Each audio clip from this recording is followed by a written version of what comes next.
Welcome to Gigging, everything in the sharing economy, and I'm your host, Mark Anthony Peterson.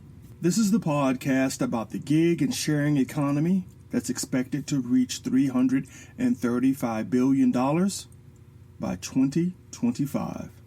Welcome back to the show. Guys, I think this is going to be a fun show because today we're going to go back to the future.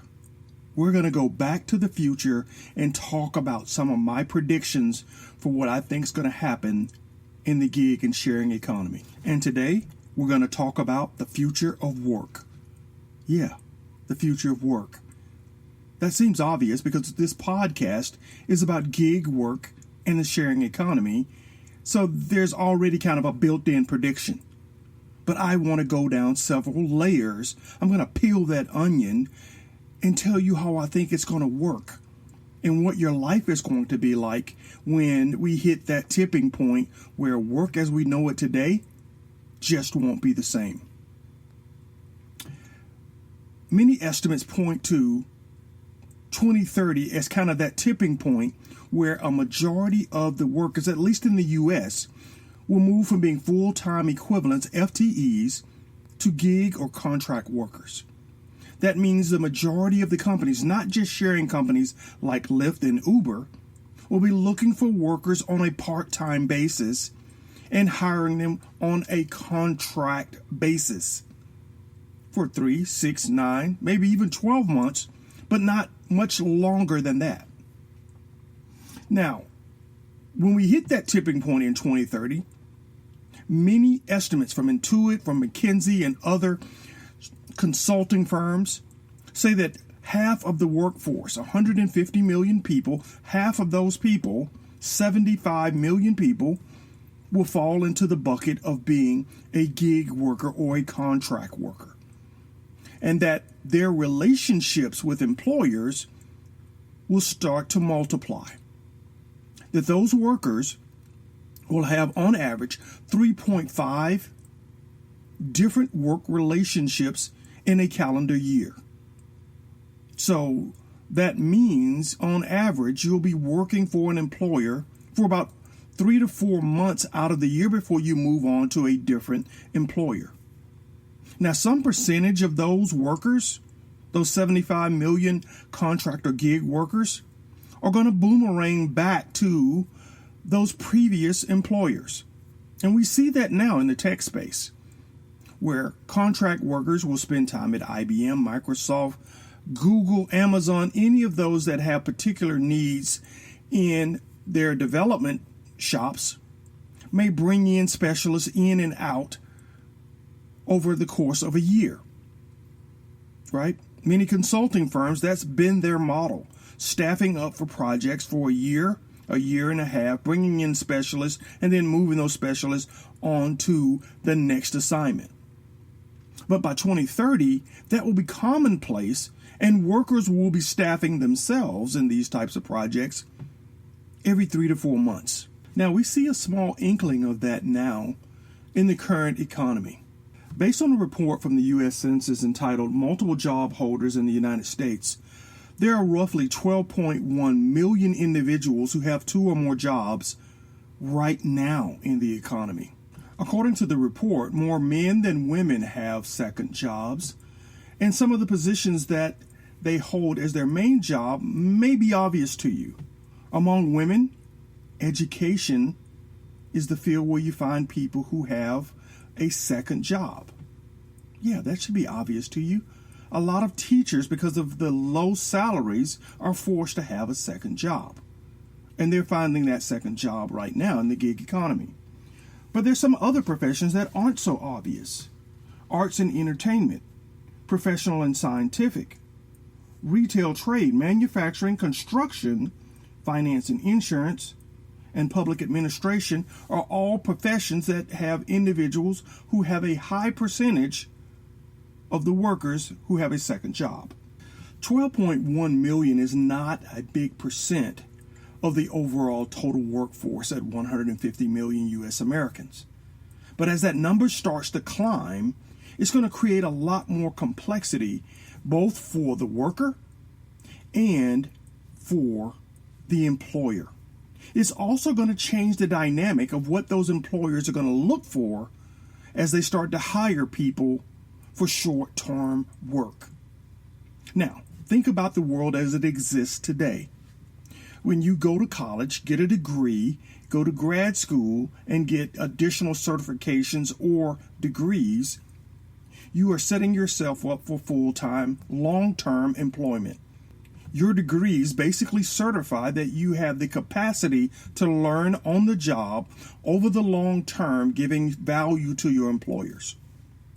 But in the gig economy, as more workers become gig workers and contract workers, that value proposition is going to break down. Because you can no longer learn on the job, you're going to have to bring skills and capabilities to the job and provide that value almost instantaneously upon contracting with an employer. That changes the dynamic of everything around you, right? It forces education to shift gears and stop looking at degrees and start looking at the development of skills and certifications. Yeah, this episode should have said Back to the Future, because that takes us almost back to the 1800s, when you had apprentices who would work as understudies to people who had jobs that were skill-related jobs, right? And at a certain point, when you mastered the skill, you would hang your own shingle out front in the neighboring town and take up that skill. Yeah. And that was for every type of job, from doctor to blacksmith. And it created a whole culture of what we call masons. Stone, wood, you name it. There were societies that were developed to maintain and cultivate skills. And we're returning back to that same paradigm. So education as we know it, and that's going to be a future episode, the future of education, is going to change. And it will now revert to spinning up employees who have skills and certifications. It's also going to change how we think about background checks, because what you need to link a worker to a company is going to depend on your degree of trust of that skill and that certification. Is your head spinning yet? Let's go a little bit deeper and talk about that changing education platform and those skills. In a December 13, 2018 Forbes article entitled, "Will Half of All Colleges Really Close in the Next Decade?" Harvard Business School professor Clayton Christensen predicts that 50% of colleges and universities will close or go bankrupt in the next decade, citing a broken business model as a primary factor in their closure. According to Moody's, at least 25% of private colleges are now running a deficit. At public colleges, even in a good economy, expenses have outpaced revenues. Yes, there are many reasons why colleges and universities are finding themselves in trouble, including a shifting demographic. But one of the main reasons that I look at is that in order to work, you no longer need that degree. In a gig or sharing economy, skills are becoming more important than the degree. In a world where you learned on the job over a long period of employment, your college was certifying your capacity to learn. It was your insurance policy in an economy that guaranteed you the opportunity to get an interview. But in this new world, your skills and capabilities are the keys that open the doors.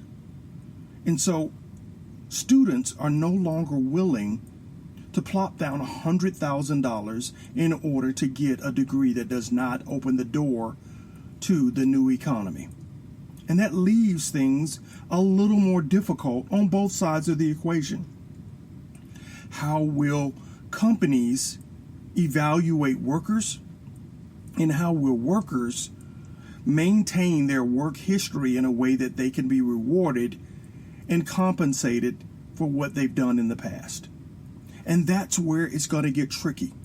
Because if you're moving from employer to employer, and performing significant tasks, you have to have a way of maintaining that work history. So work histories, as we look into the future, are going to become the new gold of this sharing and gig economy.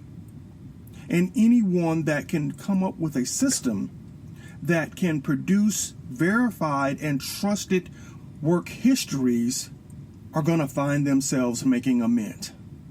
Now, what do I mean by that?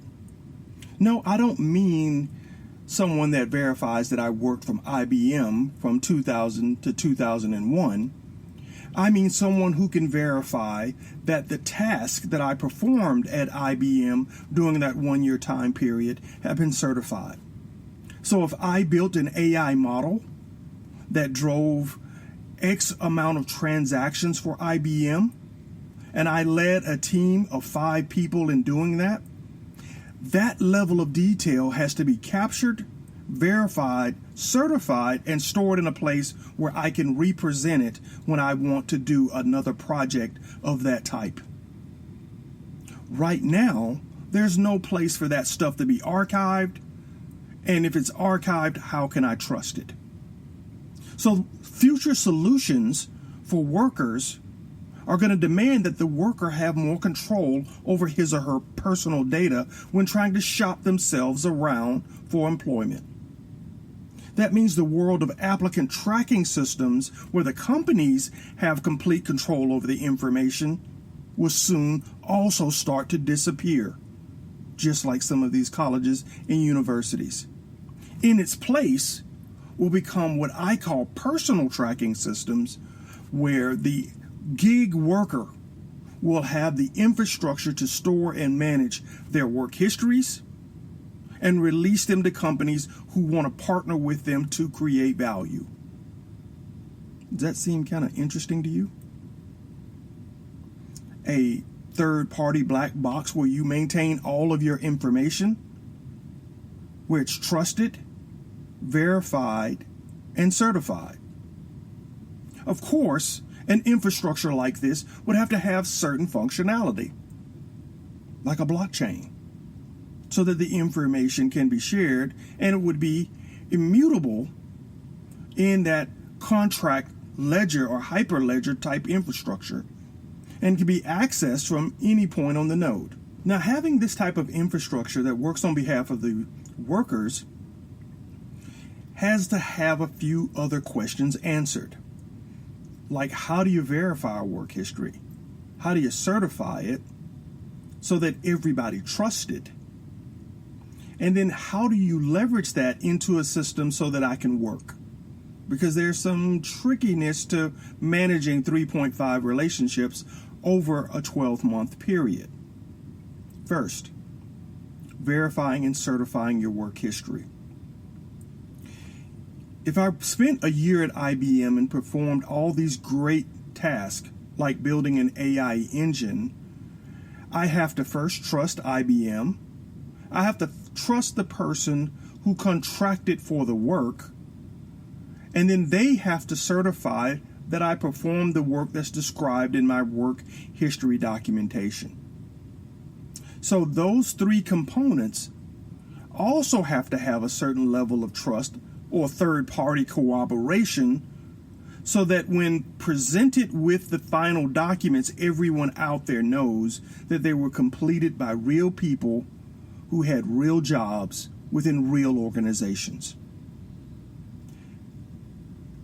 This is the reason why we have notaries today that sign off on documents that verify you are who you say you are when you sign your wet signature on a document in their presence.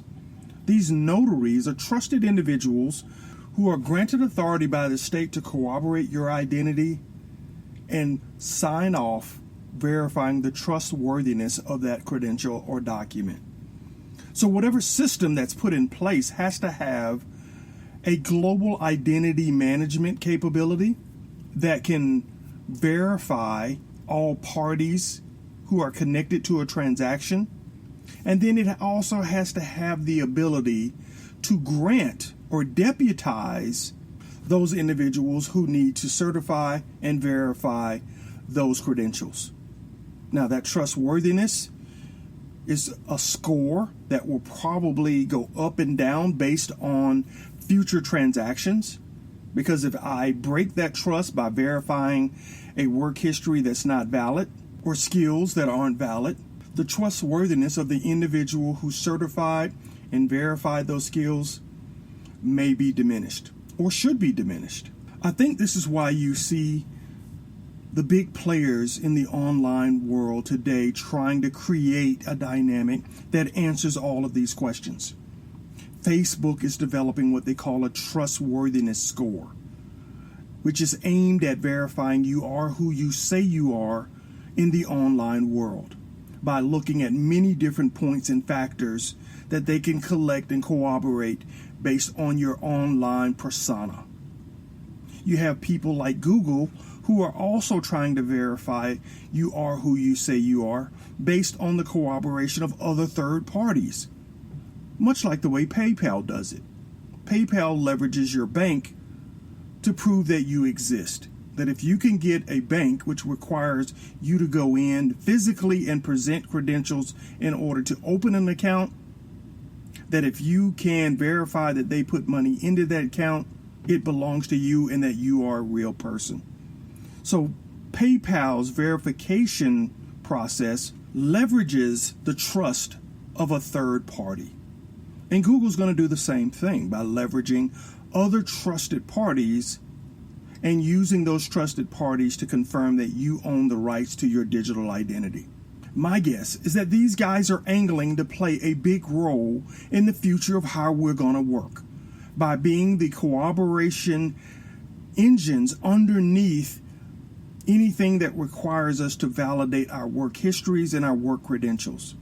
They want to be at the front end of that bus, verifying who you say you are, so that they can take a little slice of the transaction when they start matching up workers to companies. But that's just one part of it. If we can get past the part where we can verify your work histories and certify your skills and credentials, the next piece is trying to manage your availability. Because in a world where 50% of the workers are contract or gig workers, many of those workers are going to demand flexible hours. They're not just going to sign up for an 8-hour workday. That leaves you with partial availability of a worker throughout the day, throughout the week, and throughout the month. How do you manage that as an employer when your business model is built around an 8-hour workday? Yeah. Managing work is going to become like a Rubik's Cube when trying to fulfill work in an 8-hour workday with workers who may only want to work 2, 3, or 4-hour shifts. So that means the platform that manages work on behalf of the companies are going to have to manage worker availability. Gone are the days where you will hire one person to fulfill one shift. You may have to hire 3 people to fulfill one shift because that's the availability of the skilled workers in your area. Yeah, things are going to get a whole lot more complex when we think about how we will work. Now, let's go through this again and show you how this is going to fit together. Half the workers are going to be gig or contract. They're going to demand flexibility. They're going to be storing their work histories and credentials. They're going to control access to that information and who can gain access to that information.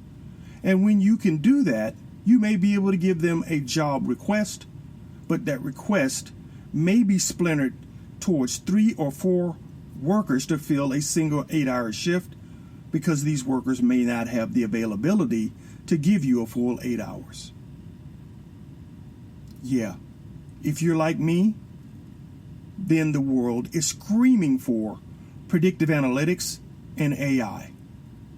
So the future models that will be out there for companies and workers to match and work together will have to have a predictive analytic capability that measures the profile of the company and matches it against the best suited workers with skills who can succeed in those work environments. And as that predictive analytic gets better, an AI engine will do all of the availability matching to make sure people are showing up at the right shifts at the right times to fulfill work. What will that mean for you? That will mean that you can travel anywhere, anytime in the world and find work, as long as you have skills, work histories, and credentials. Get off the plane and be like going to Fogo de Chao. And for those of you who haven't gone to Fogo de Chao, let me tell you, that's some good eats. But what they have is a red and green system. Flip the card over to green and all of the workers show up with the food ready to serve you right at your table. Flip it to red and they bypass you and go to the next table, not disturbing you at all. And that's what you will be able to do. Flip your app to green, and that will let everyone within a 30 or 50 or 100 mile radius of where you are know your skills, know your credentials, know your availability, and they can begin matching you up for work. You can choose what work you want to take, what times you want to take, but that money and those agreements for work would be stored in your system right alongside any other agreement in the blockchain and follow you anywhere in the world. Yeah. Complete work, improve your work history, and just like in a first-person shooter game, the more history you get, the more you level up, the more you earn. Now, I felt like I had to do this particular show before I gave you the future of money, because you will see how money is going to have to change to support this new infrastructure. If you're going to be able to go anywhere, anytime, and find work across many different employers, then your money and how you store it, move it, and manage it is going to have to change dramatically as well. And so in my upcoming episode, The Future of Money, I'm finally going to break it down and talk about how money is going to change for those who are in a platform like this and working under this paradigm versus those who opt not to play ball at all. Because the world is going to be dramatically different for both types of workers, given the fact that governments are trying to phase out paper money. I also wanted to do this episode before I did the future of education, because as I noted earlier, colleges and universities are under duress. And do I think they're going to be replaced with guilds, like the stone masons and wood masons? My answer to that is that what goes around comes around. The circle of life. And so, yes, we are probably going to see more organizations built up around maintaining, growing, diversifying your skill sets, and retaining the knowledge in those institutions where they can become the verifiers of those credentials. And that's how I see the future of work. I hope you've enjoyed this episode. And if you've enjoyed gigging everything in the sharing economy, you may like some of my other podcasts. Guerrillapreneur, The Art of Small Business Warfare. That's a podcast for entrepreneurs and business mavericks. If you're not a maverick, you don't have to go home, but you can't come up into that podcast. Or you might want to try my other podcast, Career Coaching X's and O's. For those of you who aren't quite ready to become an entrepreneur, but you have your eyes set on the corner office, that might be the right podcast for you. Check out both podcasts on Speaker, iHeartRadio, Spotify, or any of your other favorite podcast listening platforms. Hey guys, one other thing. I'm teaming up with Airbnb Open Homes, a program that enables community members to offer free, temporary housing to people displaced by disasters. We've had so many disasters this year. Fires, hurricanes, and now we have to make sure that every resident has a safe place to stay whenever there is a disaster. If you are able to offer free, temporary housing for neighbors impacted by a disaster, Sign up to be an open homes host by going to airbnb.com/mpeterson. That's airbnb.com/M as in Mary, PETERSON. You will only be contacted when there is a need. This will add a great tool to our community's disaster response toolbox. Okay, guys, remember to subscribe, like, and share this show, and keep on gigging. Hey, you, podcast listener, this is your last chance. After this, there is no turning back. Take the blue pill. You wake up in your bed and go back to listening to mundane podcasts that won't challenge your religious beliefs and your so-called truths about reality, the universe, and consciousness. Take the red pill. Subscribe to the Event Horizon podcast, hosted by Mark Anthony Peterson, and he will show you how deep the rabbit hole goes.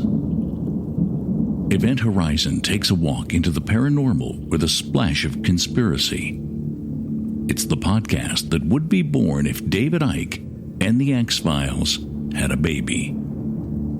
Subscribe to the Event Horizon podcast by Mark Anthony Peterson on Spreaker, iTunes, Spotify, iHeartRadio, CastBox, Stitcher, or any of your other favorite podcast platforms. Remember, all we are offering is the truth, nothing more.